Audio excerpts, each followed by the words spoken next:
ನಮಸ್ಕಾರ. ಮುಖ್ಯಾಂಶಗಳು. ವಿಧಾನಸಭೆಯಿಂದ ರಾಜ್ಯಸಭೆಯ 4 ಸ್ಥಾನಗಳಿಗೆ ಬಿಜೆಪಿ ಕಾಂಗ್ರೆಸ್ನಿಂದ ಅಭ್ಯರ್ಥಿಗಳ ಘೋಷಣೆ. ನಿರ್ಮಲಾ ಸೀತಾರಾಮನ್, ಚಿತ್ರನಟ ಜಗ್ಗೇಶ್ಗೆ ಸ್ಥಾನ. ದೇಶಾದ್ಯಂತ ಅನಾಥ ಮಕ್ಕಳೊಂದಿಗೆ ವಿಡಿಯೋ ಕಾನ್ಫರೆನ್ಸ್ ಮೂಲಕ ಇಂದು ಪ್ರಧಾನಿ ನರೇಂದ್ರ ಮೋದಿ ಸಂವಾದ.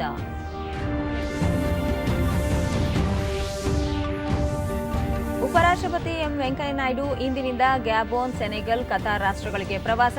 ದ್ವಿಪಕ್ಷೀಯ ಮಾತುಕತೆಗಳಲ್ಲಿ ಭಾಗಿ. French open grand slam tennis tourney. ವಿಶ್ವದ ನಂಬರ್ 1 ನೊವಾಕ್ ಜೋಕೋವಿಚ್ ಕ್ವಾರ್ಟರ್ ಫೈನಲ್ಸ್ ಪ್ರವೇಶ.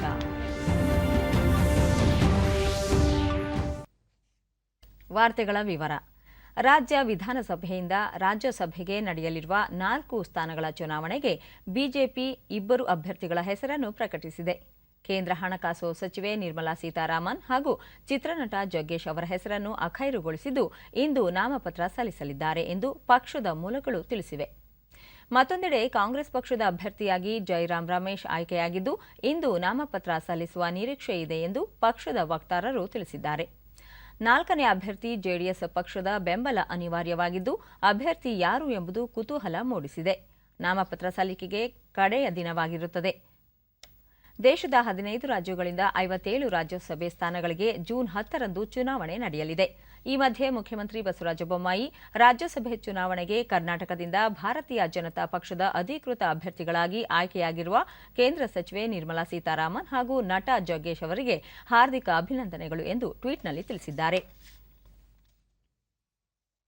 ತುಮಕೂರಿನಲ್ಲಿ ನಿನ್ನೆ ಆಯೋಜಿಸಿದ್ದ ಬಿಜೆಪಿ ರೈತ ಮೋರ್ಚಾ ರಾಜ್ಯ ಕಾರ್ಯಕಾರಿಣಿ ಸಭೆಯನ್ನು ಪಕ್ಷದ ರಾಜ್ಯಾಧ್ಯಕ್ಷ ನಳಿನ್ ಕುಮಾರ್ ಕಟೀಲ್ ಉದ್ಘಾಟಿಸಿದರು.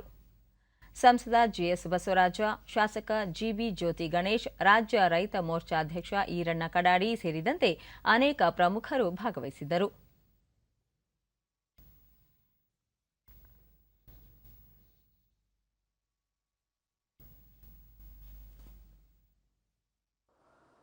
ಈ ಸಂದರ್ಭದಲ್ಲಿ ನಳಿನ್ ಕುಮಾರ್ ಕಟೀಲ್, ಪ್ರಧಾನಿ ನರೇಂದ್ರ ಮೋದಿ ನೇತೃತ್ವದ ಕೇಂದ್ರ ಸರ್ಕಾರ ರೈತರಿಗೆ ಬೆಂಬಲವಾಗಿ ನಿಂತಿದೆ. ಕಿಸಾನ್ ಸಮ್ಮಾನ್ ಯೋಜನೆ, ಫಸಲ್ ಬಿಮಾ ಯೋಜನೆಯಂತಹ ಹಲವಾರು ಕಾರ್ಯಕ್ರಮಗಳನ್ನು ಜಾರಿಗೊಳಿಸುವ ಮೂಲಕ ರೈತರ ಅಭ್ಯುದಯಕ್ಕೆ ಬಿಜೆಪಿ ಸರ್ಕಾರ ಬದ್ಧವಾಗಿದೆ ಎಂದು ಹೇಳಿದರು.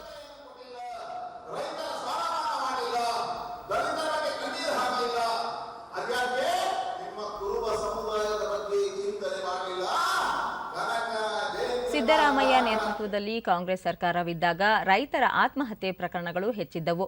ಕಾಂಗ್ರೆಸ್ ಪಕ್ಷ ರೈತರ ಹಿತಾಸಕ್ತಿಯನ್ನು ಕಡೆಗಣಿಸದೆ ಎಂದು ನಳಿನ್ ಕುಮಾರ್ ಕಟೀಲ್ ದೂರಿದರು. ಇದೇ ವೇಳೆ ನಾಡಿನ ಪ್ರಗತಿಪರ ರೈತರ ಸಾವಯವ ಕೃಷಿ ಉತ್ಪನ್ನಗಳ ಪ್ರದರ್ಶನವನ್ನು ಬಿಜೆಪಿ ರಾಜ್ಯಾಧ್ಯಕ್ಷರು ವೀಕ್ಷಿಸಿದರು. ಪ್ರಧಾನಿ ನರೇಂದ್ರ ಮೋದಿ ಇಂದು ಅನಾಥ ಮಕ್ಕಳೊಂದಿಗೆ ವಿಡಿಯೋ ಕಾನ್ಫರೆನ್ಸ್ ಮೂಲಕ ಸಂವಾದ ನಡೆಸಲಿದ್ದಾರೆ. ಪಿಎಂ ಕೇರ್ಸ್ ನಿಧಿಯಡಿಯಲ್ಲಿ ಕೋವಿಡ್ ಸಮಯದಲ್ಲಿ ತಂದೆ ತಾಯಿಗಳನ್ನು ಕಳೆದುಕೊಂಡ ಮಕ್ಕಳನ್ನು ಪೋಷಿಸಲು ಕಳೆದ ವರ್ಷ ಈ ದಿನ ಪ್ರಧಾನಿ ನರೇಂದ್ರ ಮೋದಿ ಅವರು ವಿಶೇಷ ಯೋಜನೆ ಘೋಷಿಸಿದ್ದರು. ಕೋವಿಡ್ ಸಾಂಕ್ರಾಮಿಕ ರೋಗದಿಂದ ಪೋಷಕರು ಅಥವಾ ಕಾನೂನು ಪಾಲಕರು ದತ್ತು ಪಡೆದ ಪೋಷಕರನ್ನು ಕಳೆದುಕೊಂಡಿರುವ ಮಕ್ಕಳನ್ನು ಬೆಂಬಲಿಸುವ ಉದ್ದೇಶದಿಂದ ಈ ಯೋಜನೆಯನ್ನು ಜಾರಿಗೆ ತರಲಾಗಿದೆ. ಮಹಾರಾಷ್ಟ್ರದ ಥಾಣೆ ಜಿಲ್ಲೆಯ 43 ಅನಾಥ ಮಕ್ಕಳು ಹಾಗೂ ಉತ್ತರ ಪ್ರದೇಶದ ಹೆಚ್ಚಿನ ಸಂಖ್ಯೆಯ ಇಂತಹ ಮಕ್ಕಳು ಸಂವಾದದಲ್ಲಿ ಪಾಲ್ಗೊಳ್ಳಲಿದ್ದಾರೆ.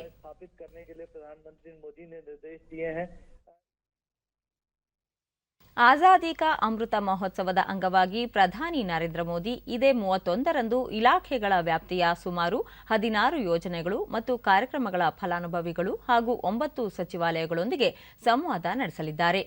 ಗರೀಬ್ ಕಲ್ಯಾಣ್ ಸಮ್ಮೇಳನ ಎಂಬ ಹೆಸರಿನ ರಾಷ್ಟ್ರೀಯ ಮಟ್ಟದ ಕಾರ್ಯಕ್ರಮ ಶಿಮ್ಲಾದಲ್ಲಿ ನಡೆಯಲಿದೆ. ಈ ಕಾರ್ಯಕ್ರಮದ ವೇಳೆ ಪ್ರಧಾನಿ ನೇರವಾಗಿ ಫಲಾನುಭವಿಗಳೊಂದಿಗೆ ವಿಡಿಯೋ ಕಾನ್ಫರೆನ್ಸ್ ಮೂಲಕ ಸಂವಾದ ನಡೆಸಲಿದ್ದಾರೆ.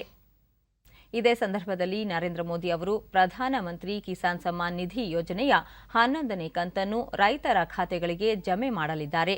ಒಟ್ಟು 21,000 ಕೋಟಿ ರೂಪಾಯಿಗಳನ್ನು ಬಿಡುಗಡೆ ಮಾಡಲಿದ್ದಾರೆ. ಇದೇ ಸಮಯದಲ್ಲಿ ರಾಜ್ಯದ ರಾಜಧಾನಿಗಳು, ಜಿಲ್ಲಾ ಕೇಂದ್ರಗಳು ಮತ್ತು ಕೆವಿಕೆ ಕೇಂದ್ರಗಳಲ್ಲಿ ಕಾರ್ಯಕ್ರಮಗಳನ್ನು ಆಯೋಜಿಸಲಾಗುತ್ತಿದೆ. ಕೇಂದ್ರದ ಯೋಜನೆಗಳ ಫಲಾನುಭವಿಗಳು ನೇರವಾಗಿ ಕಾರ್ಯಕ್ರಮದಲ್ಲಿ ಭಾಗವಹಿಸಲಿದ್ದಾರೆ. ಈ ಸರಣಿ ಕಾರ್ಯಕ್ರಮಗಳ ಅಡಿಯಲ್ಲಿ ಯೋಜನೆಯ ಫಲಾನುಭವಿಗಳು ಕೇಂದ್ರ ಮತ್ತು ರಾಜ್ಯ ಸಚಿವರು, ಸಂಸದರು, ವಿಧಾನಸಭಾ ಸದಸ್ಯರು ಮತ್ತು ಇತರೆ ಚುನಾಯಿತ ಸಾರ್ವಜನಿಕ ಪ್ರತಿನಿಧಿಗಳೊಂದಿಗೆ ಸಂವಾದ ನಡೆಸಲಿದ್ದಾರೆ.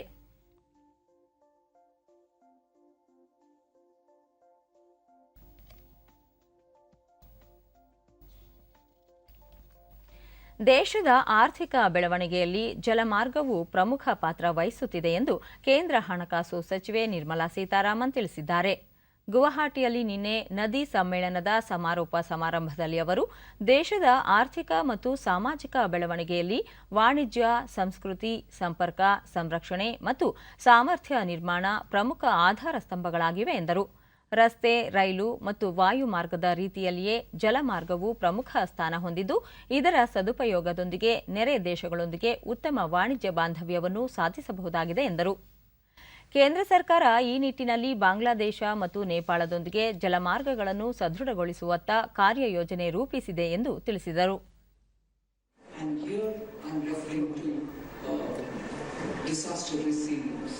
So even as we are talking about so many critical aspects of cooperation, which is consistent with Government of India's immediate neighbors and also with Government of India's BIMSTEC, the Bay of Bengal area countries initiative that we've for the last decade given a lot of attention. ಉಪರಾಷ್ಟ್ರಪತಿ M Venkaiah Naidu ಇಂದಿನಿಂದ June 7ರವರೆಗೆ ಗ್ಯಾಬೋನ್, Senegal ಮತ್ತು Qatar ಸೇರಿದಂತೆ 3 ರಾಷ್ಟ್ರಗಳ ಪ್ರವಾಸ ಕೈಗೊಳ್ಳಲಿದ್ದಾರೆ. ಅವರೊಂದಿಗೆ ಉನ್ನತ ಮಟ್ಟದ ನಿಯೋಗ ತೆರಳಲಿದೆ. ಈ ನಿಯೋಗದಲ್ಲಿ ಕೇಂದ್ರ ಆರೋಗ್ಯ ಮತ್ತು ಕುಟುಂಬ ಕಲ್ಯಾಣ ಖಾತೆ ರಾಜ್ಯ ಸಚಿವೆ ಡಾ ಭಾರತಿ ಪವಾರ್, ಸಂಸದರಾದ ಸುಶೀಲ್ ಕುಮಾರ್ ಮೋದಿ, ವಿಜಯ್ ಪಾಲ್ ಸಿಂಗ್ ತೋಮರ್ ಮತ್ತು ಪಿ ರವೀಂದ್ರನಾಥ್ ಇರಲಿದ್ದಾರೆ. ಇದೇ ಮೊದಲ ಬಾರಿಗೆ ಭಾರತದಿಂದ ಉಪರಾಷ್ಟ್ರಪತಿ ಮಟ್ಟದ ನಿಯೋಗ ಈ 3 ರಾಷ್ಟ್ರಗಳಿಗೆ ಭೇಟಿ ನೀಡುತ್ತಿದೆ ಎಂದು ವಿದೇಶಾಂಗ ವ್ಯವಹಾರಗಳ ಸಚಿವಾಲಯ ತಿಳಿಸಿದೆ. ಅಲ್ಲದೆ ಇದೇ ಮೊದಲ ಬಾರಿಗೆ ಉನ್ನತ ಮಟ್ಟದ ನಿಯೋಗ ಗ್ಯಾಬೋನ್ ಮತ್ತು ಸೆನೆಗಲ್ಗೆ ಭೇಟಿ ನೀಡುತ್ತಿದೆ. ಗ್ಯಾಬೋನ್ ಮತ್ತು ಸೆನೆಗಲ್ಗೆ ಉಪರಾಷ್ಟ್ರಪತಿ ಭೇಟಿ ನೀಡುತ್ತಿರುವುದು ಆಫ್ರಿಕಾ ದೇಶದೊಂದಿಗಿನ ಭಾರತದ ಸಂಬಂಧ ಬಲವರ್ಧನೆಗೆ ಸಹಕಾರಿಯಾಗಲಿದೆ. ಕತಾರ್ ಭೇಟಿಯಿಂದಾಗಿ ಉಭಯ ದೇಶಗಳ ನಡುವಿನ ರಾಜತಾಂತ್ರಿಕ ಸಂಬಂಧಗಳು ಏರ್ಪಟ್ಟು 50ನೇ ವಾರ್ಷಿಕೋತ್ಸವ ಆಚರಣೆಗೆ ಸಿದ್ಧತೆ ಮಾಡಿಕೊಳ್ಳಲು ಮತ್ತು ದ್ವಿಪಕ್ಷೀಯ ಸಂಬಂಧಗಳ ವಿಸ್ತರಣೆಗೆ ನೆರವಾಗಲಿದೆ. ಈ ಸಂದರ್ಭದಲ್ಲಿ 3 ರಾಷ್ಟ್ರಗಳೊಂದಿಗೆ ಹಲವಾರು ಒಪ್ಪಂದಗಳಿಗೆ ಸಹಿ ಹಾಕುವ ನಿರೀಕ್ಷೆಯಿದೆ. ಕೇಂದ್ರದಲ್ಲಿ ಬಿಜೆಪಿ ಸರ್ಕಾರ ಅಧಿಕಾರಕ್ಕೆ ಬಂದ ನಂತರ ದೇಶದಲ್ಲಿ ಯಾವುದೇ ರೀತಿಯ ಭಯೋತ್ಪಾದಕ ದಾಳಿ ಹಾಗೂ ಬಾಂಬ್ ಸ್ಫೋಟ ಪ್ರಕರಣಗಳು ಸಂಭವಿಸಿಲ್ಲ ಎಂದು ಕೇಂದ್ರ ಪ್ರವಾಸೋದ್ಯಮ ಸಚಿವ ಜಿ ಕಿಶನ್ ರೆಡ್ಡಿ ಹೇಳಿದ್ದಾರೆ. ಹೈದರಾಬಾದ್ನಲ್ಲಿ ನಿನ್ನೆ ಮಾಧ್ಯಮ ಸಮಾವೇಶದಲ್ಲಿ ಅವರು ಪರಿಣಾಮಕಾರಿ ನೀತಿ ಜಾರಿಯಿಂದಾಗಿ ಇಂತಹ ಪ್ರಕರಣಗಳು ತಗ್ಗಿವೆ. ಪ್ರಧಾನಿ ನರೇಂದ್ರ ಮೋದಿ ವರ್ಷಗಳ ಆಡಳಿತಾವಧಿಯಲ್ಲಿ ಸಾಕಷ್ಟು ಮಹತ್ವದ ಸಾಧನೆಗಳನ್ನು ಮಾಡಲಾಗಿದೆ ಎಂದು ತಿಳಿಸಿದರು. ಇಂಧನ ಬೆಲೆ ಇಳಿಕೆಗೆ ಅವಕಾಶವಿಲ್ಲದ ಕಾರಣ ಪೆಟ್ರೋಲ್ ಮೇಲೆ ವಿಧಿಸಲಾಗಿದ್ದ ತೆರಿಗೆಯನ್ನು ಕೇಂದ್ರ ಸರ್ಕಾರ ಕಡಿತಗೊಳಿಸಿದೆ. ಕೋವಿಡ್ ಸಾಂಕ್ರಾಮಿಕ ಸಂದರ್ಭದಲ್ಲಿ ಮೃತಪಟ್ಟ ಪೋಷಕರ ಮಕ್ಕಳ ಸುರಕ್ಷತೆ ಜವಾಬ್ದಾರಿಯನ್ನು ಸರ್ಕಾರ ವಹಿಸಿಕೊಂಡಿದ್ದು, ಪಿಎಂ ಕೇರ್ಸ್ ಅಡಿಯಲ್ಲಿ ಬೆಂಬಲ ನೀಡಲಾಗುತ್ತಿದೆ ಎಂದು ಜಿ ಕಿಶನ್ ರೆಡ್ಡಿ ಹೇಳಿದ್ದಾರೆ. टीवी में भी 5 मिनट 10 मिनट हर दिन में इसके बारे में एक तैयार करके ಮುಂಬೈ ಅಂತಾರಾಷ್ಟ್ರೀಯ ಚಲನಚಿತ್ರೋತ್ಸವಕ್ಕೆ ನಿನ್ನೆ ಕೇಂದ್ರ ವಾರ್ತಾ ಮತ್ತು ಪ್ರಸಾರ ಖಾತೆ ರಾಜ್ಯ ಸಚಿವ ಡಾ ಎಲ್ ಮುರುಗನ್ ಚಾಲನೆ ನೀಡಿದರು. ಈ ಸಂದರ್ಭದಲ್ಲಿ ಕೇಂದ್ರ ವಾಣಿಜ್ಯ ಮತ್ತು ಕೈಗಾರಿಕಾ ಸಚಿವ ಪಿಯೂಷ್ ಗೋಯಲ್, ದೇಶ ವಿದೇಶಗಳ ಚಿತ್ರ ನಿರ್ಮಾಪಕರು, ನಿರ್ದೇಶಕರು ಸೇರಿದಂತೆ ಚಿತ್ರೋದ್ಯಮದ ಗಣ್ಯರು ಉಪಸ್ಥಿತರಿದ್ದರು. ಬಳಿಕ ಡಾ ಎಲ್ ಮುರುಗನ್ ಚಲನಚಿತ್ರರಂಗದ ಶ್ರೇಯೋಭಿವೃದ್ಧಿಗೆ ಪ್ರಧಾನಿ ನರೇಂದ್ರ ಮೋದಿ ನೇತೃತ್ವದ ಕೇಂದ್ರ ಸರ್ಕಾರ ಕಳೆದ 8 ವರ್ಷಗಳಲ್ಲಿ ಹಲವಾರು ಉಪಕ್ರಮಗಳನ್ನು ಜಾರಿಗೆ ತಂದಿದೆ ಎಂದು ತಿಳಿಸಿದರು.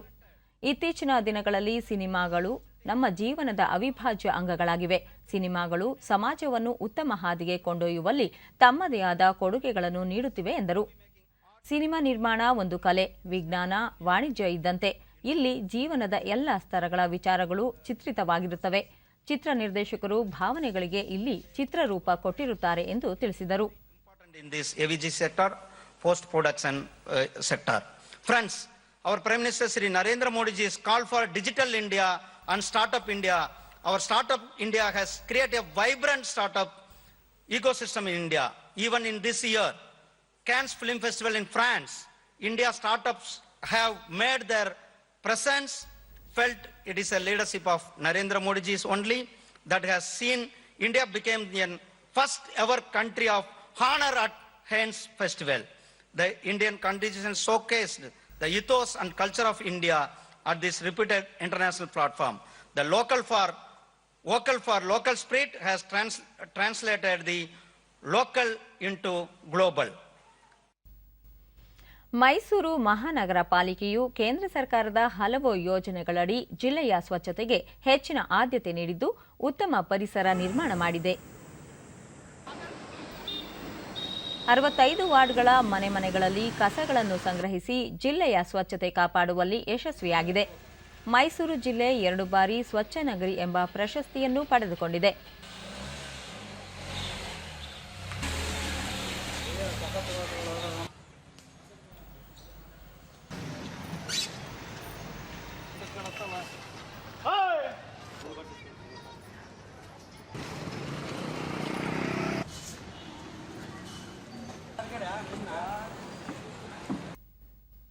ಡಿಡಿ ನ್ಯೂಸ್ನೊಂದಿಗೆ ಸಫಾಯಿ ಕರ್ಮಚಾರಿ ಶ್ರೀನಿವಾಸ್, ನಗರದ ವಿವಿಧ ಬಡಾವಣೆಗಳಲ್ಲಿ ಶೇಖರಣೆಯಾಗುವ ಕಸ ವಿಲೇವಾರಿ ಮಾಡಿ ಗೊಬ್ಬರ ತಯಾರಿಸಲಾಗುವುದು ಎಂದರು. ಹಸಿ ಕಸ ಡಿವೈಡ್ ಮಾಡಿ ಕೂಡಿ ಗೊಬ್ಬರ ಮಾಡ್ತೀವಿ.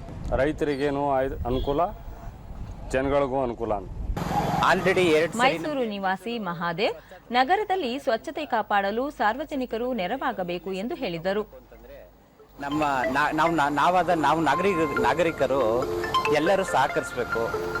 ಈ ಸರಿನೂ ಪ್ರಶಸ್ತಿ ತಗೋಬೇಕು ಅಂತ ಒಂದು ಕಳಕಳಿಯ ಮನವಿ. ರಾಷ್ಟ್ರಪಿತ ಮಹಾತ್ಮ ಗಾಂಧಿ ಆರೋಗ್ಯಾಧಿಕಾರಿ ಡಾಕ್ಟರ್ ನಾಗರಾಜ್, ಕೇಂದ್ರ ಸರ್ಕಾರದ ಅನುದಾನದ ಮೂಲಕ ಜಿಲ್ಲೆಯಲ್ಲಿ 3 ಬೃಹತ್ ಮಟ್ಟದ ಕಸ ವಿಲೇವಾರಿ ಘಟಕಗಳನ್ನು ಸ್ಥಾಪಿಸಿದ್ದು, ಪ್ರತಿದಿನದ ಕಸವನ್ನು ಅಂದೇ ವಿಲೇವಾರಿ ಮಾಡಲಾಗುತ್ತಿದೆ.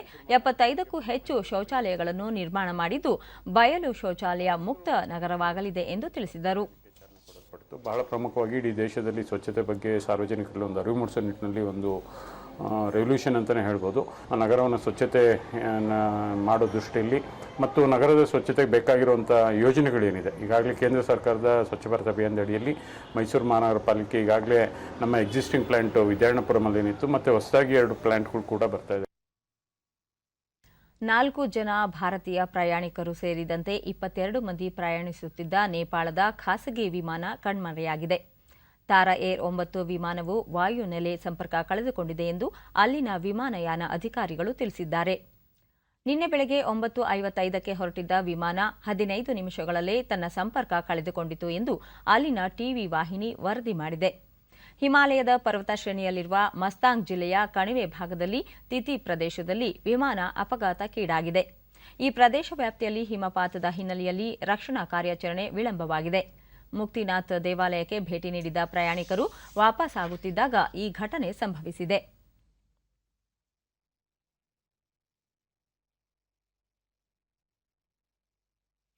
ಅಂತಾರಾಷ್ಟ್ರೀಯ ಮಟ್ಟದ ಸ್ಪರ್ಧೆಗಳಲ್ಲಿ ಪಾಲ್ಗೊಂಡು ವಿಜಯ ಸಾಧಿಸಲು ಬೇಕಾದ ಎಲ್ಲ ರೀತಿಯ ತರಬೇತಿ ಮತ್ತು ಮೂಲ ಸೌಕರ್ಯಗಳನ್ನು ಕ್ರೀಡಾಪಟುಗಳಿಗೆ ಕಲ್ಪಿಸಲು ಕೇಂದ್ರ ಸರ್ಕಾರ ಬದ್ಧವಾಗಿದೆ ಎಂದು ಕೇಂದ್ರ ಗೃಹ ಸಚಿವ ಅಮಿತ್ ಶಾ ತಿಳಿಸಿದ್ದಾರೆ. ಗುಜರಾತಿನ ಅಹಮದಾಬಾದ್ನ ನಾರಾಯಣಪುರದಲ್ಲಿ ನಿರ್ಮಾಣಗೊಳ್ಳುತ್ತಿರುವ ಸುಸಜ್ಜಿತ ಕ್ರೀಡಾ ಸಂಕೀರ್ಣಕ್ಕೆ ನಿನ್ನೆ ಶಿಲಾನ್ಯಾಸ ನೆರವೇರಿಸಿ ಕ್ರೀಡಾ ಸಂಕೀರ್ಣದಲ್ಲಿ ಕ್ರೀಡಾ ಪ್ರತಿಭೆಗಳಿಗೆ ಸೂಕ್ತ ತರಬೇತಿ ನೀಡಲಾಗುವುದು. ಇದರಿಂದ ರಾಜ್ಯ, ರಾಷ್ಟ್ರ ಮತ್ತು ಅಂತಾರಾಷ್ಟ್ರೀಯ ಮಟ್ಟದ ಕ್ರೀಡಾಕೂಟಗಳಲ್ಲಿ ಭಾಗಿಯಾಗಲು ಸಾಧ್ಯವಾಗಲಿದೆ ಎಂದು ಹೇಳಿದರು.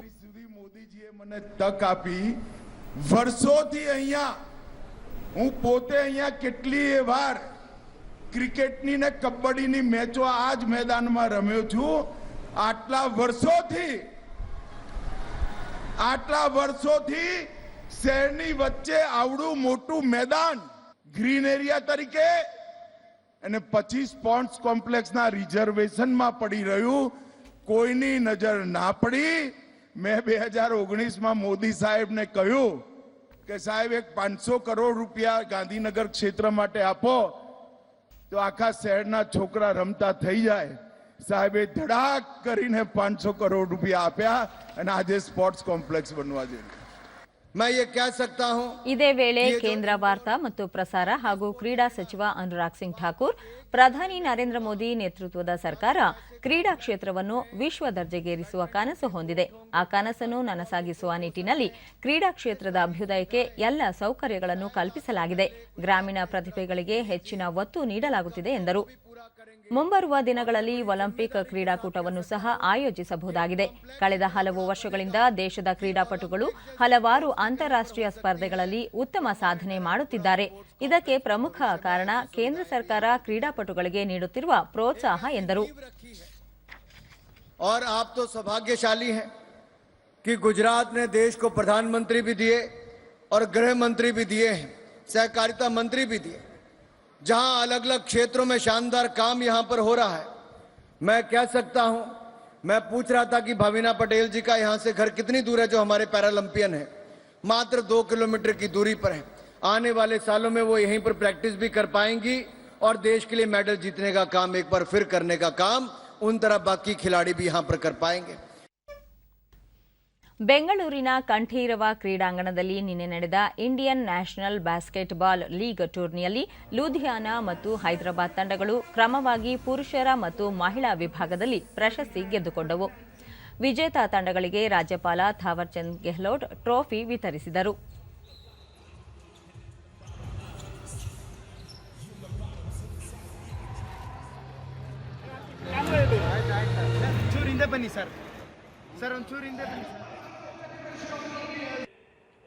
ನಂತರ ಅವರು ಕೇಂದ್ರ ಹಾಗೂ ರಾಜ್ಯ ಸರ್ಕಾರಗಳು ಬಾಸ್ಕೆಟ್ಬಾಲ್ ಸೇರಿದಂತೆ ಪ್ರತಿಯೊಂದು ಕ್ರೀಡೆಗಳನ್ನು ಉತ್ತೇಜಿಸುವ ನಿಟ್ಟಿನಲ್ಲಿ ಅನೇಕ ಕಾರ್ಯಕ್ರಮಗಳನ್ನು ರೂಪಿಸಿವೆ. ಕ್ರೀಡಾಪಟುಗಳಿಗೆ ಅಗತ್ಯ ಪ್ರೋತ್ಸಾಹ ನೀಡಲಾಗುತ್ತಿದ್ದು, ಭಾರತೀಯ ಕ್ರೀಡಾಪಟುಗಳಿಂದು ವಿಶ್ವ ಮಟ್ಟದಲ್ಲಿ ಕೀರ್ತಿ ಮೆರೆಯಲಿ ಎಂದು ಹೇಳಿದರು.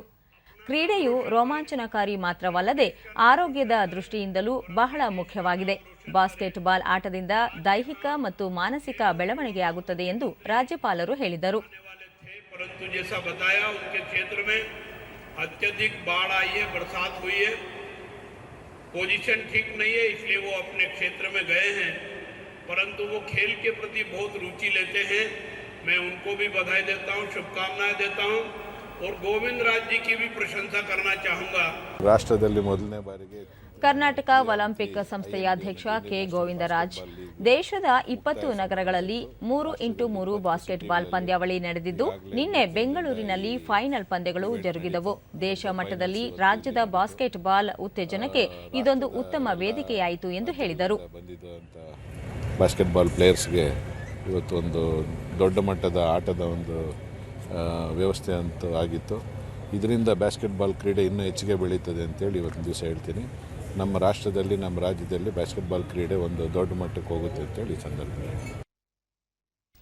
ಪ್ಯಾರಿಸ್ನಲ್ಲಿ ನಡೆಯುತ್ತಿರುವ French open grand slam tennis ಟೂರ್ನಿಯಲ್ಲಿ ಸರ್ಬಿಯಾದ ನೋವಾಕ್ ಜೋಕೋವಿಚ್ ಮತ್ತು ಇಟಲಿಯ ಮಾರ್ಟಿನಾ ಟ್ರಾವಿಸಾನ್ ಕ್ರಮವಾಗಿ ಪುರುಷರ ಮತ್ತು ಮಹಿಳೆಯರ ಸಿಂಗಲ್ಸ್ ವಿಭಾಗದಲ್ಲಿ ಇದ್ದಾರೆ.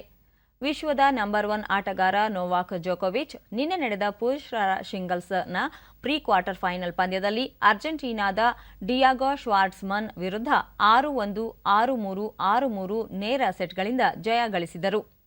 ವಿಶ್ವದ 3ನೇ ಕ್ರಮಾಂಕದ ಆಟಗಾರ ಅಲೆಕ್ಸಾಂಡರ್ ಜ್ವರೇವ್ ತಮ್ಮ ಪ್ರೀ ಕ್ವಾರ್ಟರ್ ಪಂದ್ಯದಲ್ಲಿ ಸ್ಪೇನ್ನ ಬೆರ್ನಾವೆ ಜಪಾಟ್ ಮಿರಾಲಸ್ ಅವರ ವಿರುದ್ಧ 7-6, 7-5, 6-3 ಸೆಟ್ಗಳಿಂದ ಜಯಗಳಿಸಿ 8ರ ಘಟ್ಟ ಪ್ರವೇಶಿಸಿದರು.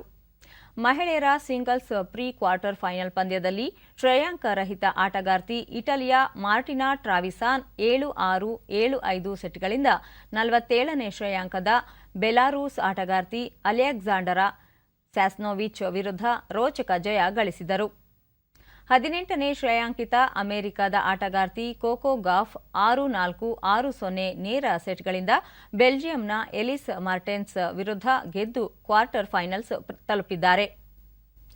ಈ ಮಧ್ಯೆ ಮಿಶ್ರ ಡಬಲ್ಸ್ ವಿಭಾಗದಲ್ಲಿ ಭಾರತದ ಸಾನಿಯಾ ಮಿರ್ಜಾ ಮತ್ತು ಕ್ರೊವೇಷಿಯಾದ ಜೊತೆಗಾರ ಇವಾನ್ ಡೋಡಿಗ್ ಜೋಡಿ 2ನೇ ಸುತ್ತಿನಲ್ಲಿ ಸೋಲು ಅನುಭವಿಸಿದೆ. ಸಾನಿಯಾ ಮತ್ತು ಡೋಡಿಗ್ 4-6, 3-6 ಸೆಟ್ಗಳಿಂದ ಎದುರಾಳಿ ಬ್ರೆಜಿಲ್ ಜೋಡಿಯಾದ ಬ್ರಿಟಿಸ್ ಹದಾದ್ ಮೇಯಾ ಮತ್ತು ಬ್ರೋನೋ ಸೋರ್ಸ್ ವಿರುದ್ಧ ಪರಾಜಯಗೊಂಡರು. ಜಕಾರ್ತದಲ್ಲಿ ನಡೆಯುತ್ತಿರುವ ಪುರುಷರ ಏಷ್ಯಾ ಕಪ್ ಹಾಕಿ ಟೂರ್ನಿಯಲ್ಲಿ ಭಾರತ ತಂಡ ನಿನ್ನೆ ನಡೆದ ಸೂಪರ್ 4 ಹಂತದ ತನ್ನ 2ನೇ ಪಂದ್ಯದಲ್ಲಿ ಮಲೇಷಿಯಾ ವಿರುದ್ಧ ತಲಾ 3-3 ಗೋಲುಗಳಿಂದ ಡ್ರಾ ಫಲಿತಾಂಶಕ್ಕೆ ತೃಪ್ತಿ ಹೊಂದಿತು. ಭಾರತ ತಂಡದ ಪರ ವಿಷ್ಣುಕಾಂತ್ 32ನೇ ನಿಮಿಷ, ಎಸ್ವಿ ಸುನಿಲ್ 53ನೇ ನಿಮಿಷ ಹಾಗೂ ನೀಲಂ 55ನೇ ನಿಮಿಷಗಳಲ್ಲಿ ತಲಾ 1 ಗೋಲು ಸಂಪಾದಿಸಿದರು. ಮಲೇಷಿಯಾ ತಂಡದ ಪರ 3 ಗೋಲು ಗಳಿಸಿ ಹ್ಯಾಟ್ರಿಕ್ ಸಾಧನೆ ಮಾಡಿದ ರಹೀಂ ಪಂದ್ಯದಲ್ಲಿ ಮಿಂಚಿದರು. ಸೂಪರ್ 4 ಹಂತದ ಮೊದಲ ಪಂದ್ಯದಲ್ಲಿ ಜಪಾನ್ ವಿರುದ್ಧ ಜಯ ಸಾಧಿಸಿದ ಬೀರೇಂದ್ರ ಲಾಕ್ರಾ ಭಾರತ ತಂಡ ಮಲೇಷಿಯಾ ವಿರುದ್ಧ ಡ್ರಾ ಸಾಧಿಸುವ ಮೂಲಕ ಒಟ್ಟು ಅಂಕ ಸಂಪಾದನೆಯನ್ನು 4ಕ್ಕೆ ಹೆಚ್ಚಿಸಿಕೊಂಡಿತು. ಭಾರತದ ಆಟಗಾರರು ನಾಳೆ ನಡೆಯಲಿರುವ ತಮ್ಮ 3ನೇ ದಕ್ಷಿಣ ಕೊರಿಯಾ ತಂಡವನ್ನು ಎದುರಿಸಲಿದ್ದಾರೆ. ಈಗ ಇಂದಿನ ಪತ್ರಿಕೆಗಳ ಇಣುಕು ನೋಟ. ರಾಜ್ಯಸಭೆಗೆ ನಿರ್ಮಲಾ, ಜಗ್ಗೇಶ್, ಜೈರಾಮ್ ರಮೇಶ್ ಇಂದು 3 ನಾಮಪತ್ರ ಸಲ್ಲಿಸುವ ಸಾಧ್ಯತೆ. ಮುಂದಿನ ವರ್ಷದಿಂದ ಪಠ್ಯ ಪುಸ್ತಕದಲ್ಲಿ ಯೋಗ ಶಿಕ್ಷಣ, ಮುಖ್ಯಮಂತ್ರಿ ಬಸವರಾಜ ಬೊಮ್ಮಾಯಿ ಮಾಹಿತಿ. ಆಯು ಆಪ್ ಲೋಕಾರ್ಪಣೆ. ಮೋದಿ 2.0 ಸರ್ಕಾರಕ್ಕೆ ಇಂದು 3ರ ಹರ್ಷ. ಮೋದಿ ಪ್ರಧಾನಮಂತ್ರಿಯಾಗಿ ಈಗಾಗಲೇ 8 ವರ್ಷ. ಇಂದಿನಿಂದ 15 ದಿನ ಬಿಜೆಪಿ ಪ್ರಚಾರಾಂದೋಲನ.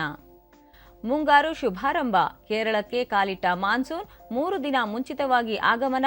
ರಾಜ್ಯದ ಕರಾವಳಿಯಲ್ಲಿ ವ್ಯಾಪಕ ಮಳೆ. Gujarat IPL champion. ಪಾದಾರ್ಪಣೆ ಆವೃತ್ತಿಯಲ್ಲೇ ಚಾಂಪಿಯನ್ ಆದ ಟೈಟನ್ಸ್. 7 ವಿಕೆಟ್ ಸೋಲು. ನನಸಾಗದ ರಾಜಸ್ಥಾನ್ ಕನಸು. ಇವು ಇಂದಿನ ಪತ್ರಿಕೆಗಳ ಪ್ರಮುಖ ಸುದ್ದಿ. ಉಳಿದಂತೆ ಸರ್ಕಾರಿ ಹುದ್ದೆಗೆ ಡಿಪ್ಲೊಮಾ ಪರಿಗಣಿಸಲು ಆದೇಶ. ಪಿಯುಸಿಗೆ ತತ್ಸಮಾನ ಎಂದ ಸರ್ಕಾರ. ಜೆಒಸಿ, ಐಟಿಐ ಓದಿದವರು ಅರ್ಹತೆ. ಕೋವಿಡ್ ಪಿಡುಗಿನ ವೇಳೆಯೂ ಸ್ಟಾರ್ಟ್ಅಪ್ಗಳಿಂದ ಸಂಪತ್ತು ಸೃಷ್ಟಿ. ಮನ್ ಕಿ ಬಾತ್ನಲ್ಲಿ ಪ್ರಧಾನಿ ಮೋದಿ ಹೇಳಿಕೆ. ಹೊಸ ಪಾರ್ಲಿಮೆಂಟಲ್ಲಿ ಅಕ್ಕ ವರ್ಣಚಿತ್ರ. ಸಂಸತ್ ಭವನದಲ್ಲಿ ಶಿವಶರಣೆ ಸೇರಿ 75 ಮಹಿಳೆಯರಿಗೆ ಸ್ಥಾನ. ಕೇಂದ್ರ ಸರ್ಕಾರ ಚಿಂತನೆ. ತೀರ್ಥ ಕ್ಷೇತ್ರಗಳಿಗೆ ಭೇಟಿ ವೇಳೆ ಅವಘಡ. ಯುಪಿಯಲ್ಲಿ ಬೀದರ್ನ 8 ಮಂದಿ ಸಾವು. ಮೃತರು ಒಂದೇ ಕುಟುಂಬದವರು. 6 ಜನರಿಗೆ ಗಂಭೀರ ಗಾಯ. ವಿಶ್ವಕಪ್ ಹಾಕಿ. ಡ್ರಾಗೆ ತೃಪ್ತಿಪಟ್ಟ ಭಾರತ. ಫೈನಲ್ ಸನಿಹಕ್ಕೆ ಸಾಗಿದ ಹಾಲಿ ಚಾಂಪಿಯನ್. ಕೊನೆಯಲ್ಲಿ ಮತ್ತೊಮ್ಮೆ ಮುಖ್ಯಾಂಶಗಳು. ವಿಧಾನಸಭೆಯಿಂದ ರಾಜ್ಯಸಭೆಯ 4 ಸ್ಥಾನಗಳಿಗೆ ಬಿಜೆಪಿ, ಕಾಂಗ್ರೆಸ್ನಿಂದ ಅಭ್ಯರ್ಥಿಗಳ ಘೋಷಣೆ. ನಿರ್ಮಲಾ ಸೀತಾರಾಮನ್, ಚಿತ್ರನಟ ಜಗ್ಗೇಶ್ಗೆ ಸ್ಥಾನ. ದೇಶಾದ್ಯಂತ ಅನಾಥ ಮಕ್ಕಳೊಂದಿಗೆ ವಿಡಿಯೋ ಕಾನ್ಫರೆನ್ಸ್ ಮೂಲಕ ಇಂದು ಪ್ರಧಾನಿ ನರೇಂದ್ರ ಮೋದಿ ಸಂವಾದ.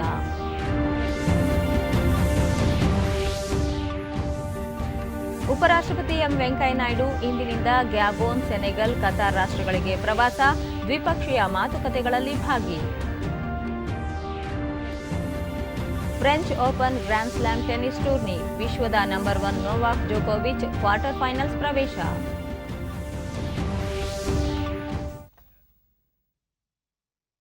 ನಮ್ಮ ಮುಂದಿನ ವಾರ್ತಾ